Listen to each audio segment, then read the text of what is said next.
Hello and welcome to Let's Play TEW 2016. This is 2K and this is InVasion episode 8, I believe. And this is going to be a showless episode as I just kind of go over some of the things that we're doing to set up for the future brand split that I started planting the seeds for at the last SmackDown.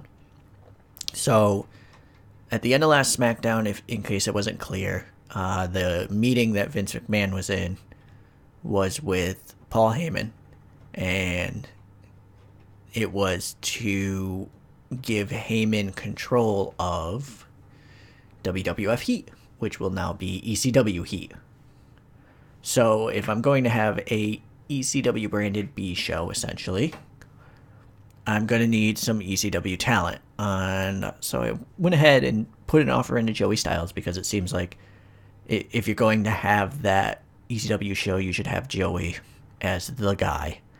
And reached out to the FBI here, Sabu, and pulled up Mark Henry and Nick Dinsmore, who I'm going to have Henry working a monster gimmick and Dinsmore working the old pure wrestler anti-hardcore gimmick.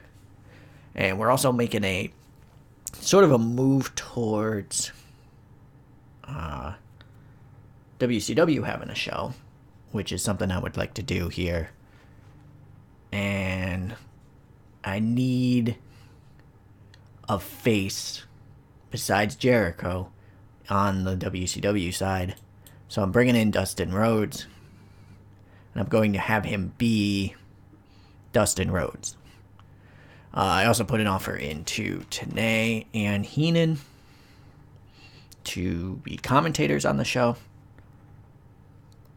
And Super Crazy, Juventud Guerrera, and Psicosis, just to have a deeper cruiserweight division, because the cruiserweights are probably going to end up on WCW. I don't know exactly when I'm going to put that brand split into effect. There's a couple points in the story where I might want to do it, but I'm leaning towards doing it after the next pay-per-view, in which basically having Vince and Shane at the pay-per-view agree to a match, which would be probably DDP or Jericho versus Angle, because I think I have to do that match anyway, right? Oh, it's Benoit versus Angle, or Jericho versus Regal would probably be a better match. So Jericho versus Regal with the rights to SmackDown on the line. And obviously at that point Jericho would win and they would get their own show. I'm leaning towards doing that.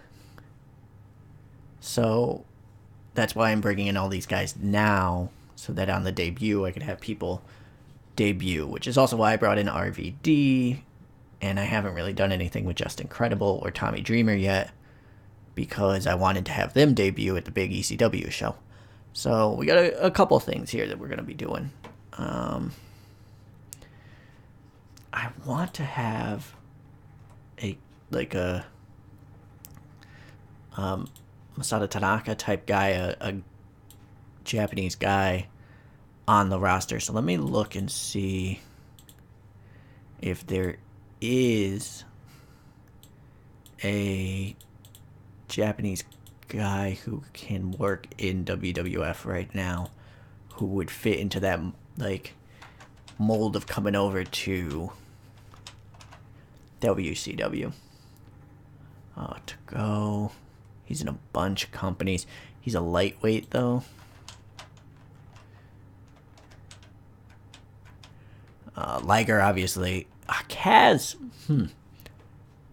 I'm gonna bring in Kaz for the junior division. I know, I see that Tanaka's there as well. And it might just end up being Tanaka who ends up coming over. Tajiri. Haika. He needs to be in. He might replace Henry. Henry might end up on the WCW roster. Or the WWF roster. Dragon is injured, but I would love to bring him in. Should I bring in Tanaka? I'll bring him in for a year.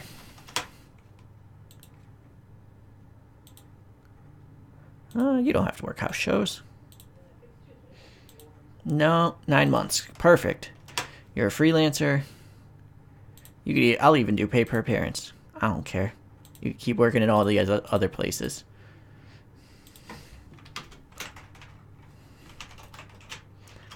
So, the ECW roster is looking pretty good to start. And we have Awesome, who is going to be on that ECW roster. Steroid user. First hit, so it's a fine.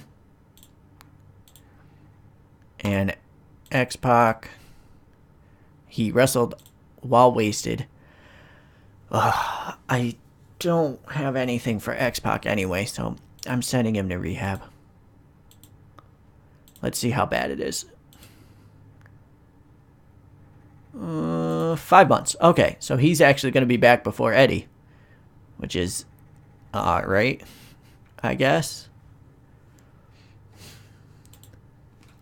Things are sort of coming to a head here, so I'm gonna go ahead and sim on over to Raw, and I'll see you guys in the next episode. Have a good one.